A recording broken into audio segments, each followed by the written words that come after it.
मुझे प्यार करते हो, करते रहो तुम। बहुत अच्छी पंक्तियां भी सुनी आपने। और साधु का जीवन क्या बोलता है, मुझे प्यार करते हो, करते रहो तुम, कभी भी जताने की कोशिश न करना। कौन नहीं प्यार करता है गुरुओं से? सच में जिनके मन में देवशास्त्र गुरु के प्रति भक्ति होती है, वो पूरे मन से शिद्दत से गुरुओं की भक्ति करते हैं, प्यार करते हैं, अनुराग करते हैं। वो उनका लौकिक नहीं होता है, अलौकिक होता है। राग नहीं होता है, अनुराग होता है। और इस अनुराग को जतलाने की कोशिश ना करना, क्योंकि जतलाने लगोगी तो उसका स्वाद बिगड़ जाएगा। आप तो बस भक्ति करते हो, अनुराग करते हो, करते रहो।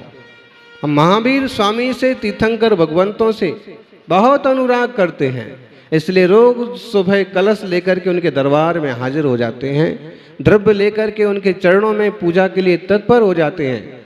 और गुरुओं को हम बहुत वात्सल्य, बहुत भक्ति, बहुत अनुराग करते हैं। इसीलिए 3-4 घंटे की मेहनत करना पड़े, परिश्रम करना पड़े, कुएं से पानी भरना पड़े, बर्तन मलना पड़े, फिर भी हम अपने हाथ से रसोई तैयार करते हैं, गुरुदेव का पड़गान करते हैं। श्रावकों को देखिए, उन श्रावकों को देखिए जो ऐसे अंदर से भींगे हुए हैं और खुद ही अपने परिवार को गुरु भक्ति में डुबो देते हैं, लगा देते हैं। बातें बहुत अच्छी हैं, ये बहुत सच्ची हैं कि अगर तुम अनुराग करते हो, प्यार करते हो, करते रहो, कभी भी जताने की कोशिश न करना। और मैं खुशबू हूँ, मैं खुशबू हूँ फूलों की, महसूस करना, लेकिन कभी हक जताने की कोशिश न करना। दिक्कत वहां से होती है कि अगर कोई हक जताने की कोशिश करने लग जाते हैं, अगर उस हक जताने में वो पास हो जाते हैं, तो उनके दीवाने या हमेशा के लिए भगत बन जाते हैं। उसमें सच्चाई कम होती है, अधिकार ज्यादा होता है। समझ में आ रहा राजीव जी कि हमारी बात मान ली गई, अगर हमारे कहने में चल गए तो गुरु जी हमारे। आपको इस टाइप के लोग बहुत मिलेंगे, लेकिन अगर हम गुरु जी को अपने हिसाब से चलाएंगे तो ध्यान रखना, हम जहां जाएंगे गुरु वहां जाएंगे। और अगर आपने गुरुदेव के हिसाब से चलने की कोशिश की तो गुरु जहां जाएंगे वहां आप जाएंगे। इसलिए बहुत अच्छी बात कही कि आप हक जताने की कोशिश मत करना कि मैं आपकी सेवा कर रहा हूं और भक्ति कर रहा हूं तो आप पूरा मेरी बात मानिए और मेरे अनुसार चल लीजिए। नहीं, गुरु अपने आप में गुरु है। आप अपना कर्तव्य करते रहिए, निश्चित रूप से वो वह करेंगे जो उनके लिए भी लाभदायक होगा, आपके लिए भी लाभदायक होगा। शिष्य की सोच कितनी होती है, भक्त की सोच कितनी होती है, उसका एक दायरा होता है। दायरा ये दिल होता है, गृहस्थ का दिल दायरा ये दिल होता है। कोई कोई गृहस्थों के दिल तो इतने छोटे होते हैं कि 3 कम 9 करोड़ मुनिराज तो छोड़ो, उसमें 2, 3, 4 मुनिराज भी नहीं समाते। बोले ना, 3 कम 9 कोटि मुनिराजों की जय हो। और मैं तो 3 कम 9 करोड़ मुनिराज को अर्घ चढ़ाता हूं। अर्घ चढ़ाते होगे, लेकिन सामने आ जाते हैं तो मुकर जाते। सज्जनों, ऐसे दिलों की, ऐसे दिल वालों की बात नहीं कर रहे हैं कि वो हक जताएं। अरे अधिकार मत जताइए, कर्तव्य कीजिए। आप अधिकार जताएंगे तो फेल हो जाएंगे, कहीं ना कहीं मार खाएंगे। कुछ लोग ऐसे मिल जाएंगे कि आपके अधिकार में आ जाएंगे, लेकिन तपस्वी सम्राट जैसे अक्खड़ साधु मिलेंगे तो तुम्हारी 12 बजा देंगे। देखो चतुर्मास में आपने देखा ना यहाँ सेठियों की कौन सी कमी है, लेकिन तपस्वी सम्राट किसी को नहीं गांठते थे। अपने तप से मतलब, अपनी साधना से मतलब। आप कहोगे इसलिए तो उनका कोई भगत नहीं बना। कोई भगत बनो मत बनो, लेकिन वो अपने उसूलों पर, अपने मोक्ष मार्ग पर डटे रहे, ये सबसे बड़ी उपलब्धि है। हम भगत बनाने के चक्कर में भगत के भगत बन जाते हैं।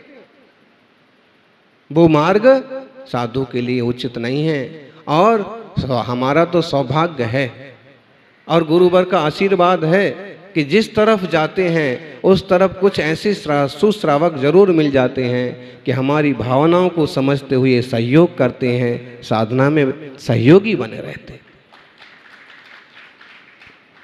तो हक जताने की कोशिश करने वाले पिछड़ जाते हैं। सौभाग्यशालियों, हम अगर गुरुदेव की भक्ति कर रहे हैं, उनके अनुसार चल रहे हैं, ये हमारा अनुराग है और शुभोपयोग है। ठीक है। अब ये शुभोपयोग अशुभोपयोग में कैसे बदल जाता है? जब हम उन्हें अपने हिसाब से चलाने की कोशिश करेंगे।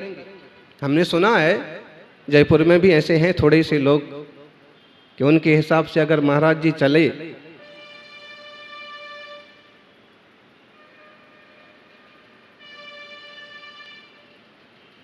बोलने जैसी बात नहीं है, फिर भी सब जगह रहते हैं भाई।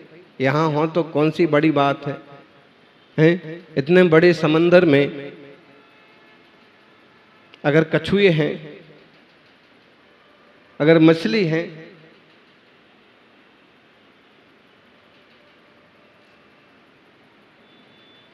और कोई मगरमच्छ हो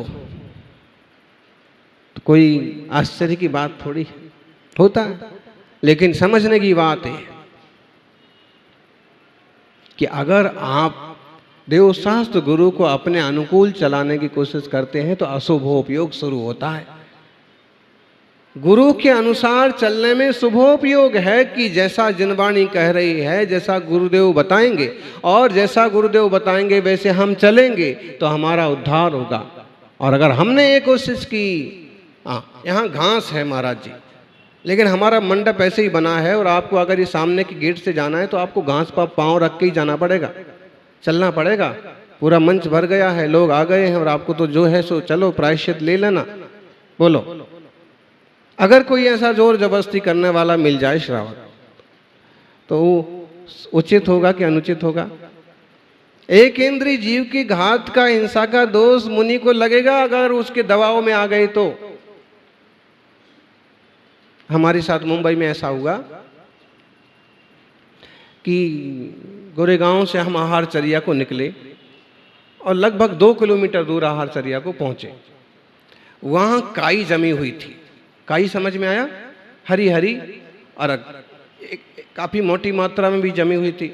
और वो श्रावक कितने दिन से पड़गाहन कर रहे थे और आज मुश्किल से पड़गाहन हुआ और वहां पहुंचे तो जाके देखा काई। तो हम तो वापस आने लगे तो रोने लगे, सब कलश पटक दिए। अब क्या किया जाए?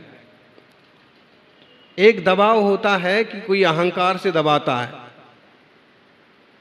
पैसे से दबाता है, अपनी पद से दबाता है और यूं दिखाता है, थोड़ा सा रुतबा दिखाता है।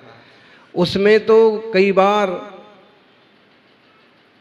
उस दबाव को नहीं सहन करते हैं। लेकिन एक दूसरा दबाव होता है ना, भक्ति का दबाव होता है कि रोने लग गए, कि बिल्कुल पीछे पड़ गए। अब उसमें भी दृढ़ बने रहना कि नहीं जाना, वो कम हो पाता है। हमारे साथ भी वही हुआ।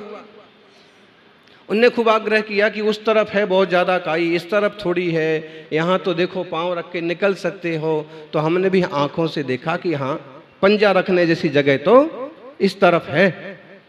तो थोड़ा समझौता कर लिया कि भाई इतने दिन हो गए और इतनी भक्ति है और पूरा परिवार दुख में, विकल्प में पड़ जाएगा, चलो पंजा रखने जैसी जगह निकल जाओ। चले गए आहार करने के लिए। आज भी हैं वहाँ की श्रावक और अभी यहाँ भी उपस्थित हैं उन परिवार में से, उससे संबंधित। एक तो यही बैठे आपके पीछे। ऊपर चले तो गए हम, आहार हुआ, केवल पानी पिया और रोटी का एक पहला गिलास हाथ में आया और अंतराय, पूरा अंतराय हो गया। अब देखिए आप, क्योंकि उनकी भक्ति थी और बताना भी सही था कि यहाँ से निकल सकते।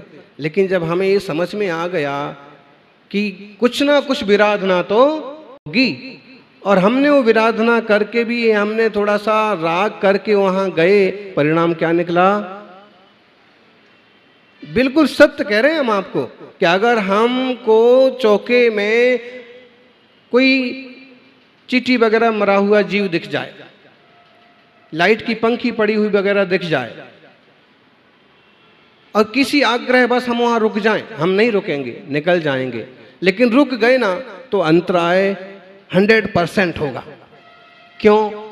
क्योंकि हम इस चीज से समझौता करते नहीं है। हमारा ये महाव्रत है और मूल गुण मूलाचार के अनुसार अशुद्धि हो गई है उस स्थान की। हम आपको ये कहना चाहते हैं ज्ञानियों, चूंकि यहाँ जो उपस्थित हैं वो सौभाग्यशाली जीव हैं कि गुरु के इशारों पर चलने वाले, उनकी साधना में सहयोगी बनने वाले हैं, फिर भी कह रहे हैं कि कभी भी अपन गुरुजनों से ऐसा आग्रह ना करें जो शास्त्र के अनुसार ना हो। शास्त्र के अनुसार हो तो ही करें। महाराज जी, कभी सम्मेलन है रात में 11 बजे चालू होगा, आप भी विराजो। दूर दूर से लोग आ रहे हैं, अमुक कवि आ रहे, तमुक कवि आ रहे। बांसवाड़ा में हमारे साथ है ऐसी बात बनी, लोगों ने आग्रह भी किया, लेकिन हमने कहा जो साधु अपने ध्यान करेंगे, साधना करेंगे, विश्राम करेंगे। और फिर वहां भी नाम ही कभी आए, कुमार अविश्वास और भी ढेरों, लेकिन नहीं गए मंच पर तो नहीं गए। तुम्हारी भावना हो तो पधारो, नहीं हो तो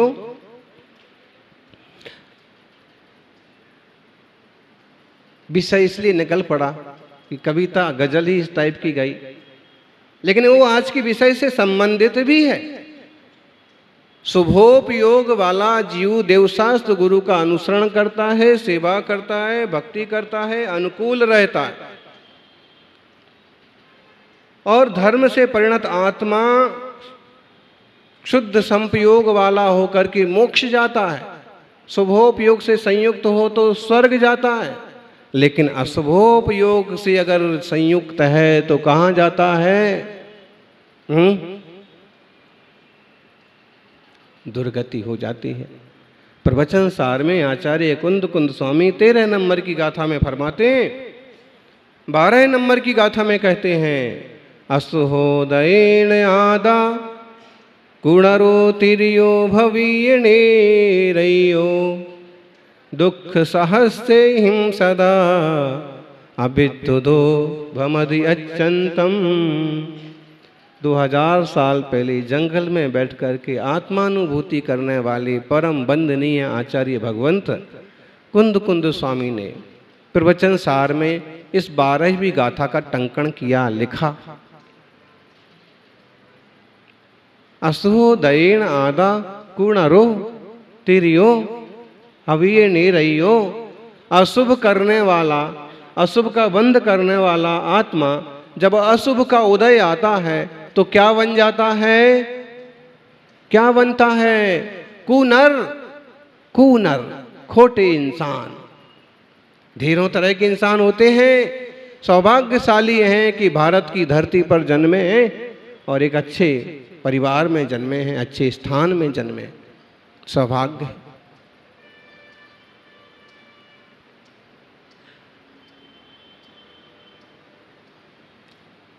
और बिरले जीव होते हैं जैसे प्रशस्त वातावरण को पाते हैं। कुनर होते हैं, खोटे इंसान। ऐसे भी इंसान होते हैं जो इंसान कहलाने के लायक नहीं है। नक्सलवादी, आतंकवादियों को आप देख लीजिए, और कुछ देश तो ऐसे हैं कि जहां ढेरों लोग ऐसे होते हैं।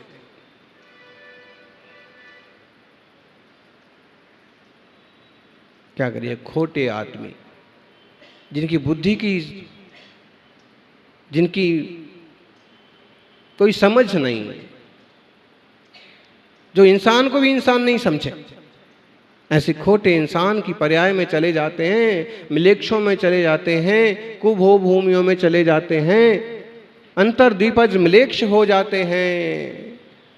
अमेरिका, ऑस्ट्रेलिया, कनाडा, रसिया, यहाँ भी सारे इंसान के इंसान थोड़ी ना हैं।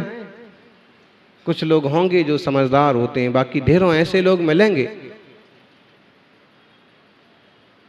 मारो काटो में विश्वास करने वाले। खोटा उपयोग होता है तो खोटी गति हो जाती है। इंसान तो बन गए, लेकिन ऐसे इंसान बने कि इंसान कहलाने के लायक ही नहीं। होता है ना, कभी कभी न्यायाधीश न्याय देते हैं और कहते हैं कि ये आदमी तो इंसान कहलाने के लायक ही नहीं है, दरिंदा है, इसने ऐसा काम किया है, इसको आजीवन कारावास दो, फांसी दो। ताई सौभाग्य है कि हम बहुत अच्छे इंसान हैं। आप पुरुष की पर्याय में हैं कि स्त्री की पर्याय में हैं, ये उतना महत्व नहीं रखता है। महत्व ये रखता है कि आपके विचार कैसे हैं, आपकी सोच कैसी है। कई लोग अपनी शक्ति का दुरुपयोग करते हैं और कई लोग अपने प्रेम के बस पर दुनिया को भी जीत लेते हैं। आज स्त्री शक्ति की महिमा हो रही है। देश के राष्ट्रपति के रूप में पहले एक महिला का निर्वाचन हुआ था, प्रतिभा पाटिल, और अब दूसरी महिला द्रौपदी मुर्मू, संथाल आदिवासी परगना तमिलनाडु तरफ से। लेकिन वैसे क्षेत्र में भी अपने आप को अच्छे से संस्कारित किया होगा उन्होंने, तभी उनका परिवार शाकाहारी है, अहिंसक है। और अगर ऐसे लोग ऊपर तक जाएंगे, ऊपर की कुर्सी पर भी बैठेंगे, तो एक सकारात्मक माहौल बनेगा पर्यावरण के लिए भी, पशु पक्षियों के लिए भी, इंसानों के लिए भी, और खान पान की व्यवस्थाओं के लिए भी।